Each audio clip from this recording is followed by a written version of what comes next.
All right, board fam, we finally have it. The Critical Drinker review of The Odyssey. I've been waiting for this since Monday.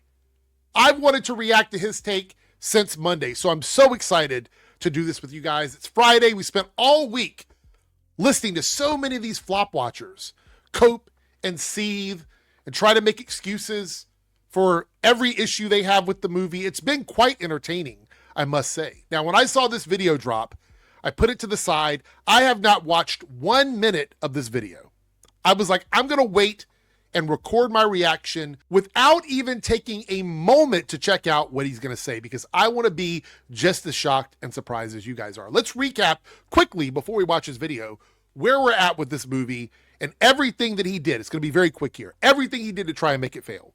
So the movie performed extremely well opening weekend. It's setting records during the week, Monday, Tuesday, Wednesday, for Nolan, for R-rated movies, for films this year. It's doing incredible. And if it continues on this path through this upcoming weekend, and we see like an 80 million plus weekend for The Odyssey, it's almost guaranteed to reach that $1 billion mark, because there's so many ticket sales, pre-sales for IMAX, that it's staying in theaters longer because of that, because there's such a high demand for it. Critics like it, fans like it, word of mouth is good, A cinema score, everything they tried to do to stall this movie, it didn't work. And what did they try to do? They've attacked black actors, they've attacked black women, they've attacked trans people, specifically Elliot in this movie, accused Elliot of being a character that Elliot wasn't even playing, just to trash Elliot, which, by the way, just being trans was enough for them to trash Elliot. They cheered about the downvotes. They went on Piers Morgan, Critical Drinker and Nerdrotic went on Piers Morgan to try and hurt this movie. They've done everything in their flop watching power to try and hurt this movie, to bring it down. And I know people in the comments are like, Eric, they never said the movie was going to fail. They never made the claim the movie was guaranteed to be a flop. They wanted the movie to be a flop. They wanted this movie to underperform. Matter of fact, Jeremy from Geeks and Gamers, you can check my receipts on this, did a video. He said the movie needed to fail to teach Hollywood a lesson. That's what he said. Now, he didn't believe it was going to, but he wanted it to. Flop watching doesn't mean that these guys have literally said the movie is going to flop. That's not the requirement of flop watching. Flop watching simply means they want the movie to flop. So even if they thought the movie was going to have a good opening weekend, they still didn't want the movie to have a good opening weekend. That's why they spent so much of their time talking about dumb shit. So here we are Friday. We're going to listen to what Critical Drinker has to say here. And remember my criteria for concessions. Concessions are if they say the movie was just mid, average, meh, that means that they are not willing to say the movie is good, but they also can't call it a flop. So they're just going to say it's average. It's literally them straddling the fence. This is going to be glorious. Let's get into this video. Oh, by the way, the title is A Disastrous Triumph, which is an oxymoron. And again, it's a halfway thing. It's a disaster, but it's also a triumph, because he can't decide which way he wants to go with this. He has to commit to the narrative because he's put too much time and effort on it to for him to back down now. By the way, going on Piers Morgan multiple times and talking about this movie and how much it was going to be awful for cinema, et cetera, et cetera, et cetera. He is too committed. He's in too deep. Well, we're waiting. Well, this one's been a long time coming. Several days longer than I expected, if I'm honest. Mostly because of the fine people at American Airlines, who managed to cancel my flights not once but 2 days in a row, forcing me to embark on my own personal odyssey just to get home. It wasn't all bad though. All that enforced leisure time did at least give me a chance to catch up on the movie itself, and so here we find ourselves. If there's one thing I never had on my bingo card for this year, it's that the most contentious, bitterly controversial and divisive movie of 2026 would be made by Christopher Nolan of all people. I want to pause it there because it was only this way because you guys committed to it. That's the only reason why. You keep trying to suggest, and I'm saying you as in this community, keeps trying to suggest that there's an obvious subversion tactic based on no evidence whatsoever. Just speculating things about Christopher Nolan without any proof to back it up. You guys created the controversy. The controversy did not exist until your side started talking about it as if it were a negative. Oh no, there's a black woman in this movie. Oh no, there's a trans person. Oh no, it's woke. It's DEI for awards. These are all things that you guys said about it. Nothing being said on Nolan's side suggested anything other than what we actually got in the movie. Everything they were advertising to us is what they sold us. None of us went into the movie thinking it was going to be something else.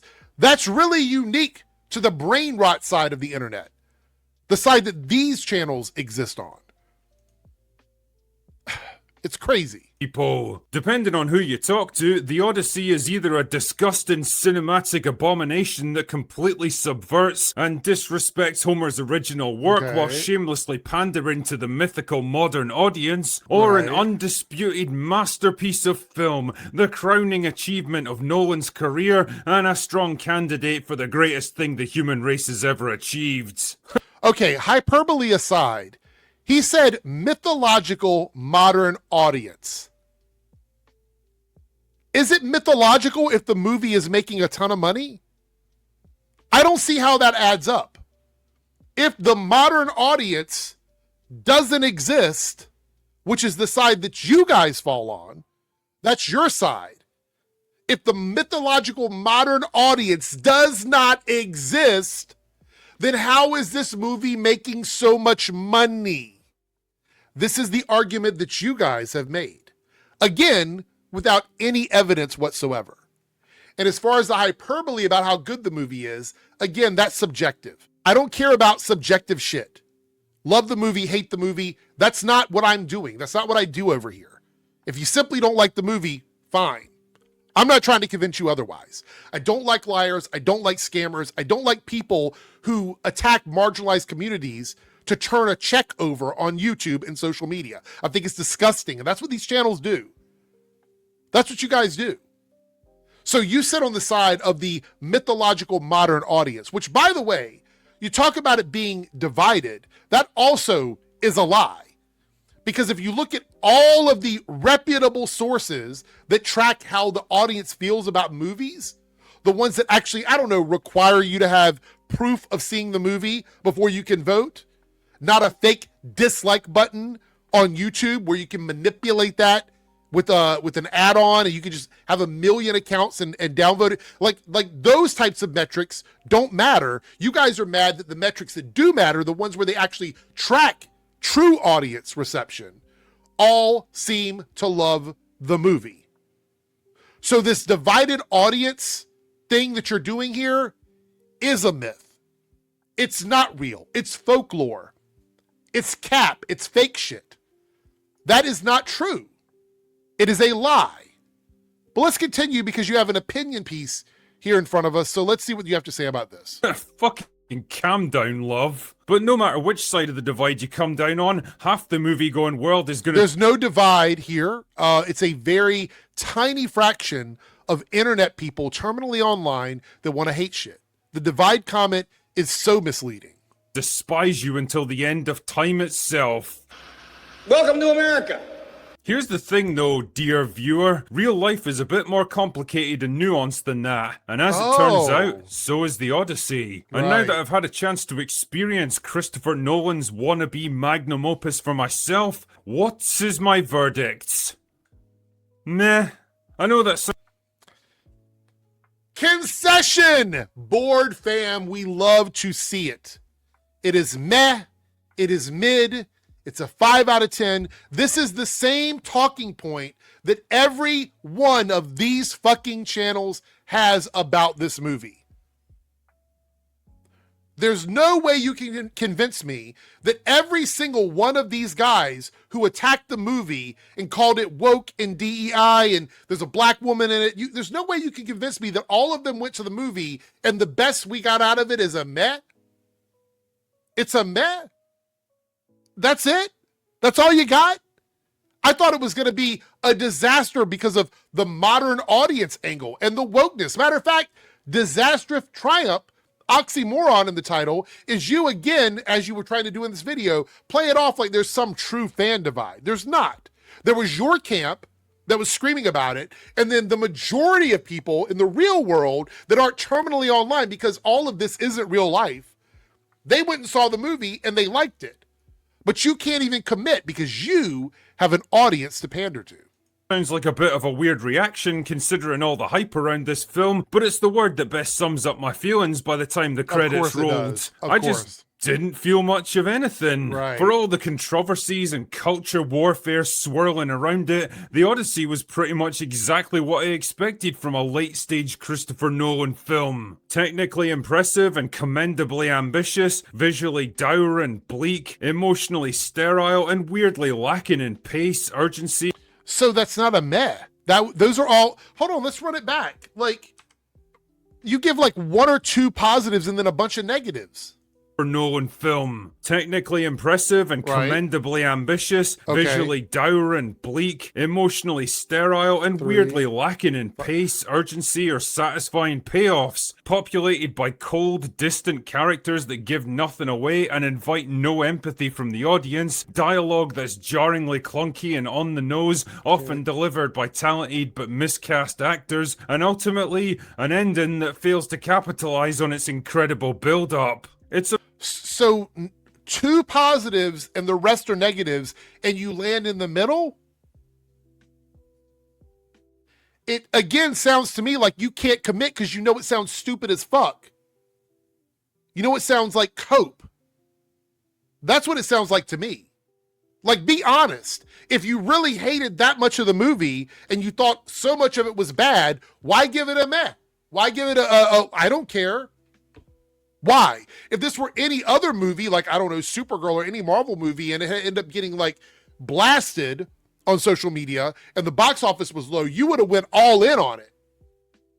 But you know you can't because you're trying to come across like some sort of credible critic, even though you went on Piers Morgan and made it seem like all of the issues that you guys talked about, Chris Gore, Alan Ng, Ryan Kennel, Nerdrotic, a big chunk of the Geeks and Gamers crowd, Matt Walsh, all of the right-wing people that were against this movie, you made it seem like the movie was going to be absolute shit because a black woman was playing Helen of Troy. It's plastered all over your channels.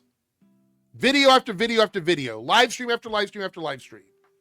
So that was going to be the issue.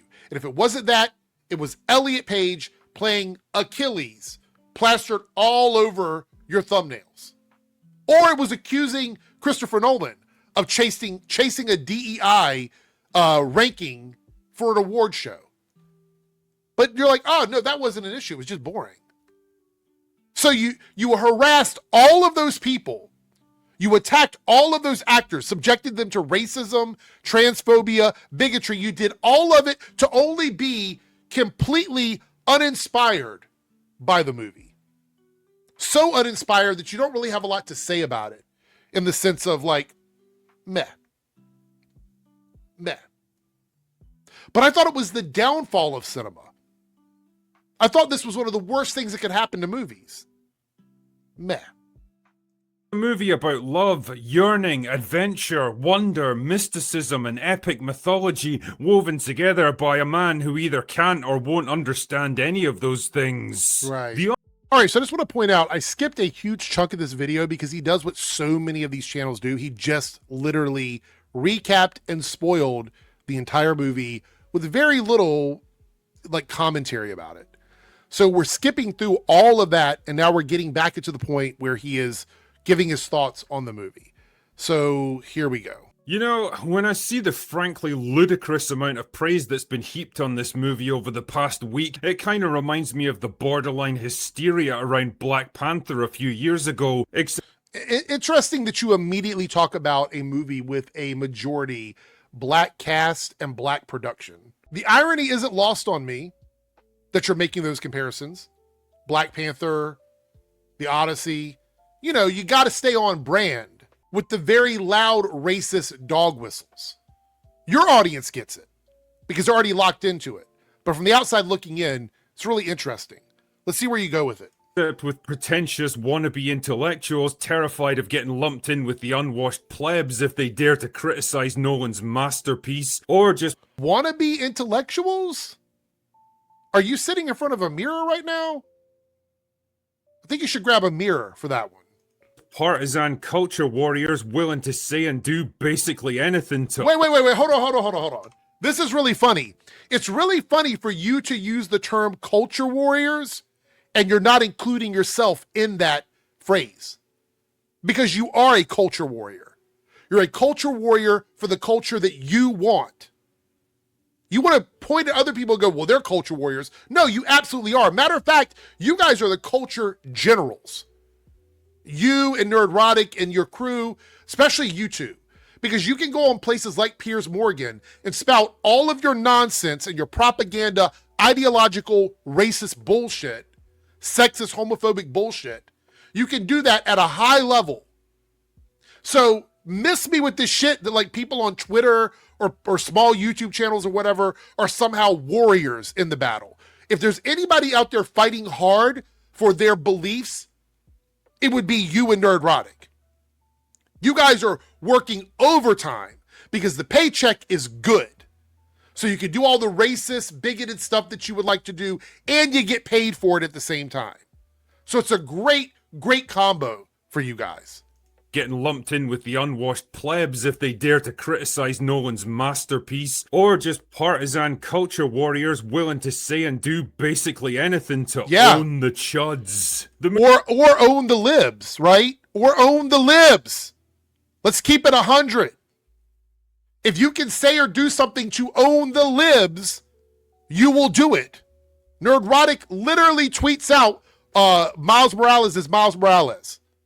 Steve Rogers is my Captain America. Why do you think he does that? Why do you think people in your space do that? Because you want to own the libs. Stop pretending you're above it. Y'all aren't above it. Like, you might not specifically do it as often as everybody else does, but you participate in it, you partake in it. It's not like you're all of a sudden, I'm above all that. No, let's be serious. If you think it would own the libs, you're going to do it too. The movie's been dogged by controversy ever since the initial casting was announced, so I guess we might as well start by addressing the three elephants in the room. Yes, Elliot Page, Lupita Nyong'o, and Zendaya are all in this movie. Yes, Elliot Page looks just as ridiculous as you might imagine trying to run in a heavy suit of armor. No, y'all are still doing this transphobic thing. It didn't work. It's not working. It's not working socially, and it's not working politically anymore. The vast majority of anti-trans legislation out there dies out. Nobody gives a fuck about Riley Gaines placing 5th place with a trans person when she couldn't even make it into the top 4. Nobody gives a fuck. All this anti-trans stuff is really pathetic. It's stupid. Doesn't move the needle. This movie, if it were going to move the needle, this is the movie where you would have seen it. This would have been the big one. It would have been like, I'm not seeing the movie because a trans person is in it. Even though Elliot Page is just playing a character in the movie, right? Not necessarily a trans character, but just a character. But that's a problem for y'all. They don't have more than a couple of minutes of screen time each, and they're largely irrelevant to the story, and Zendaya doesn't even act so much as exists on screen. And yeah, Elliot Page's character is not important to the story? Did I hear that right? Hold on for a second. Lupita Nyong'o and Zendaya are all in this movie. Yes, Elliot Page looks just as ridiculous as you might imagine trying to run in a heavy suit of armor. No, they don't have more than a couple of minutes of screen time each, and they're largely irrelevant to the story, and Zendaya doesn't even act so much as exists on screen. So wait a minute. A couple things there that are quite telling to me. You're admitting here that you don't believe they had a lot to do with the story, but you spent months attacking them for being in the movie because it was supposedly going to ruin the movie. But now, just like Chris Gore, just like Nerdrotic, just like some of these other people, Ryan Kennel, you're admitting that it's not a big deal. It's not a problem at all. And now you get to walk away without suffering any of the ramifications of that because you weren't the target. But you had no problem doing that. Secondly, to say that Elliot's character in this movie has nothing to do with the story of the, like, that's crazy. Did you watch the movie? I don't know if you watched it. And yeah, I know it's the principle of the thing for a lot of people, and if you're really bothered by stuff like that, it's kind of like me saying I only spat in your food a little bit, so why aren't you eating it? The point I'm getting at here is that as much as these three dominated the headlines around this movie, they really don't have much of an impact on the film itself, and they had no impact on my perception of it. They come and... Wow. So you are admitting here, in your video, that you guys went on Piers Morgan, and you've made videos after videos after videos, a social media post about it, basically condemning these actors. You did all of this, acting like it was going to be the worst thing in the movie, trying to convince your viewers not to see the movie, trying to convince the general public with Piers Morgan not to see the movie, only to find out, surprise, surprise, after you go and watch the movie. I'm assuming you watched it. You said you watched it. But I'm going to say here, you're saying that's what you did. You went and you watched it. You changed your mind about it because you waited until you saw the fucking movie. And a lot of you out there ask me, what would make me happy when it comes to these kinds of channels? It would make me happy if they actually went and saw the movies or watched the TV shows before they came up with their shit takes. Because at least then they've had an opportunity to go and see it and form their opinion about it. All of this preemptive hate train shit that they do, this outrage fucking grifty flop watching bullshit that they do, is based on nothing. Earned media spots, interviews, red carpets, being stopped in the road to be asked a question, a commercial, a clip that they put out to specific markets, whether it be The View or MTV or wherever the fuck they're putting the clips anymore. Variety, Hollywood Reporter, these guys make all of their money off of keeping people mad about a movie or a TV show. So there is no ramification after the product comes out that holds them accountable for shitting all over something for months, having actors have to fucking make their accounts private or turn their comment section off. Keep in mind, these are the same guys that were talking about, oh, this disgusting film had to turn off their comment section because they posted a picture of Lupita because they were having people saying racist shit about her in their comment section. And guess which channels and which content creators out there were so heavily pushing it? Guess which ones? One of the ones we're watching right now. And many of the ones we watched this week were doing it. But there's no ramifications to this for these guys. There's no backlash that matters because they've already made all of their money off of demonizing marginalized people. But lo and behold, they can't even justify doing it because it didn't affect the actual movie. So this isn't one of those times where it's like, well, at least what we said happened was going to happen. None of it happened. None of the problems with Supergirl came from anything they said. And in my mind, there is no appropriate way to do any of the things they were doing because it was all in bad faith. It was all racist, transphobic garbage. There was no actual criticism there other than we don't want black people and trans people in anything. There was no advocating for Greek people until after the fact, which, by the way, he hasn't said it in his video. I wonder if he's going to say it as well, because every other fucking Flop Watch channel that I've looked at this week has said, what about the Greek people? What about them? Let's see if he gets there. Go so quickly you barely even notice them. While we're talking about casting though, probably the funniest bit for me was John Leguizamo as a blind old servant of Odysseus who's been given a shitty white wig to try to make him look older and basically nothing else. I mean, couldn't you have just hired an actual old man? Are you really telling me that John Leguizamo was so fucking good that nobody else could play this role? You're trying too hard, bro. You're trying too hard. This is pathetic. Whatever. Ultimately, you'll either accept stuff like this, or you just won't watch the movie in the first place. For me though, the bigger issue with the Odyssey is the creative philosophy behind it, and I might as well just come out and say it here. I was pretty fucking bored with this movie. Of course. Which, by the way, it doesn't surprise me that cape shit action movie motherfuckers are bored by a movie that isn't going to be all action. Shocker. But you already knew that. You already knew that going in this movie. Not because of the source material, not because of the labyrinthine adventure, and not because of the runtime, but because it just refuses to let me in. Nolan's slavish devotion to rendering everything into a grounded, believable tone robs the Odyssey of the very things that make it so compelling. But I thought it was a historic account from Greece. You guys promised me that it was some sort of history of Greece and that it is based on real things. But now it's not. Now it's a fantasy and it doesn't need to be grounded. This isn't the same argument that you made on Piers Morgan. It's not the same argument, bro. Mythology and its sense of wonder. It's like looking at some beautiful sculpture rendered into a mathematical formula. You can sense the work and precision that went into it, but it doesn't really stir anything in you. There wasn't a single character in this movie that I could ever truly empathize with and root for, because none of them talk or act anything like real human beings. Damn man, even What does that have to do with anything? What kind of criticism is that?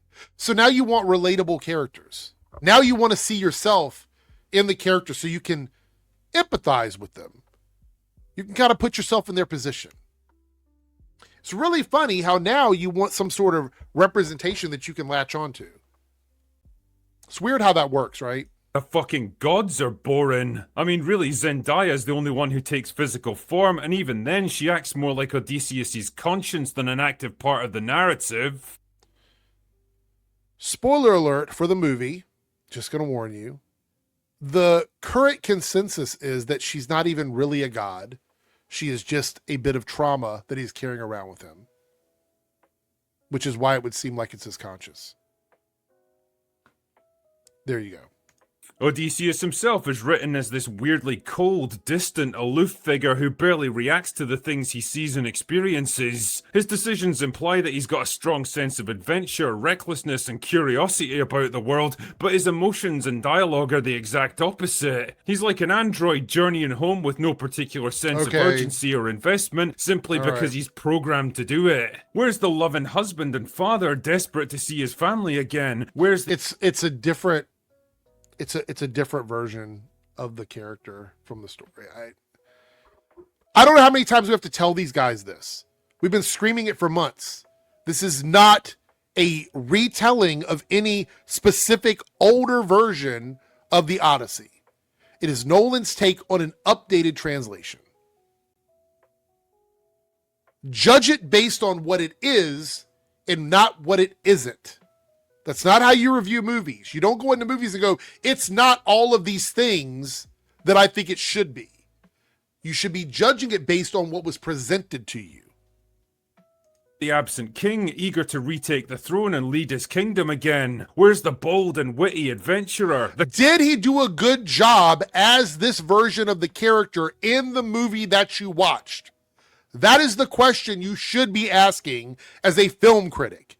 Did this character make sense in the world that's presented to me as this version? Did it work? Not, I want to take this one character, pick them out of the movie, and then make a straw man argument about a character that they're not. Because they were never presented as those characters. Nolan never said that was what this was going to be. And nowhere in this movie is this character like that for 5 seconds and then switches over to this. You need to judge the character based on how well they were presented in the film. Not because they're not who you wanted them to be. A compassionate leader of men. By the time the finale rolled around, I didn't particularly care whether he made it home because he doesn't seem to care much either. The movie seems... Maybe that was the point of the movie. That's why art is so interesting. You get to walk away from it feeling different than someone else. Maybe the intention was to leave you a little bit torn up about whether or not you liked the way his story ended. Maybe that was the purpose. to be portraying him as a vaguely traumatized war veteran haunted by his actions at Troy and his guilt over the sacking of the Sith. Did it work which I in get this the movie? impression wasn't really part of Homer's original story, and is very. It doesn't matter. Did it work in this fucking movie, you piece of shit content creator? Holy fuck. And none of this even really matters. Because according to you guys, the movie was going to be a bomb because it had a black woman in it. Because it had a trans person in it. So none of this even matters, man. Various trials and setbacks are framed Doesn't more as a matter. well-deserved punishment for what he sees as his betrayal of his principles, which is nice and all, but it also robs him of agency because he's no longer striving towards the goal of getting home, but instead just kind of waiting for the next horrible thing to happen to him. I love judging movies based on something else entirely as an adaptation and just going, I'm not going to like anything about this because it's not the thing that I wanted it to be. That's a great way to review movies. I love that. I love that you go in and you're just not going to accept anything that they're giving you, even though they never sold you that in the first place. Your viewers deserve so much better than this shit. So much better. It's low IQ film criticism. It really is. His reunion with his son, his wife, and his vengeance against the suitors should be this triumphant, cathartic release of emotions Should that have be. been building through the whole movie. Did But it all work comes in the across as movie? flat, procedural, and obligatory. Just a brutal. Based on the, did it work in the movie?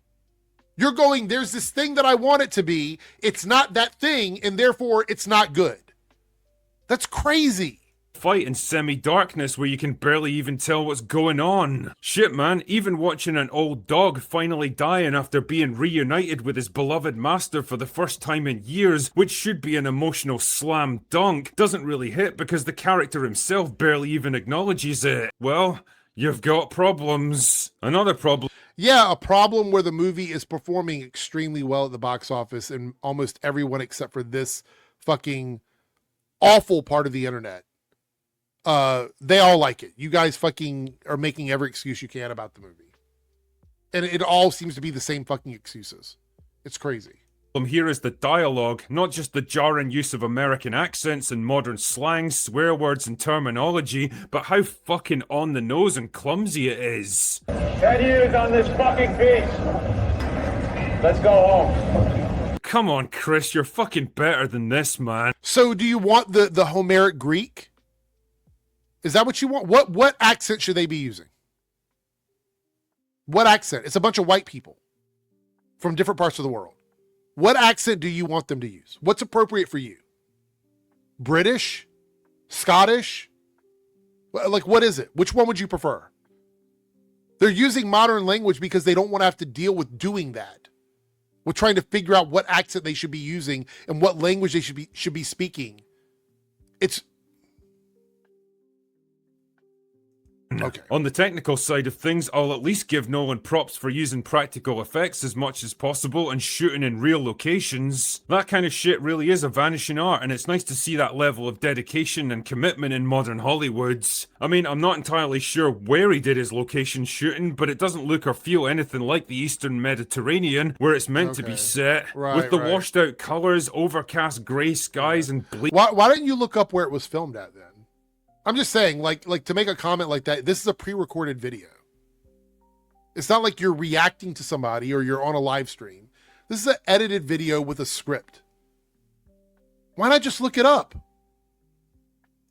Windswept hillsides, it looks more like Scotland in November. And I guess that really sums up the overall tone of this film. Bleak, dull, muted, and relentlessly dour. An adventure without spirit. A hero's journey without a hero. An epic saga without any sense of scale and grandeur. A clinical, precise, finely engineered movie made by a man of great technical skill and intellectual power who can Finally, some sort of actual film criticism. Wow, it took us almost the entire video to get to a point where you're giving some sort of actual criticism.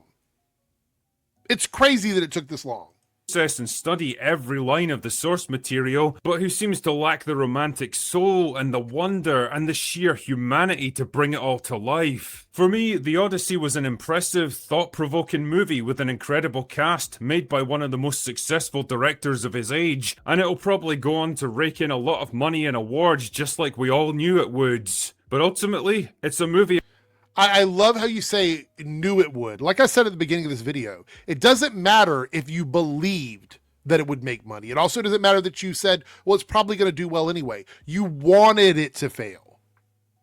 Everyone in your little group wanted this movie to fail because you wanted to send a message to Hollywood that any sort of diversity is not going to be accepted by the general audience. And then you got fed all the shit back into your fucking mouth. All the shit that you've spewed was being force-fed back into your mouth. And this is what you're doing with it. It's pathetic. I'll probably never watch or even think about again. And that really is the most damning indictment of all. Anyway, that's all I've got for today. So again, here we are at the end of the week. This is probably the best way to wrap up the week, in my opinion. Okay? Critical Drinkers video concedes, tries to paint the movie as being a failure with a bunch of red flags, even though he can't substantiate how any of those things affected the box office, because the box office was good. Keep saying the fans are divided. No, they're not divided. You've got a very tiny, terminally online pocket of people that keep screaming about this. But then you got the real world, where clearly the real world ain't this shit. It ain't what y'all are doing. And now you're having a hard time taking the L on it. That's it. That's the reality of it. It is so glorious to me because every single one of them, all the ones that I watched, all the big media grifters, have had to spend, and if you go on Twitter and look, it's pretty bad. There's a lot of people on Twitter, turning themselves in knots to try and make this movie into a failure.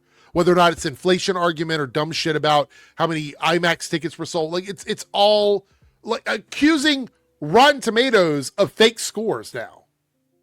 That's what they're doing. They're accusing Rotten Tomato of fake scores.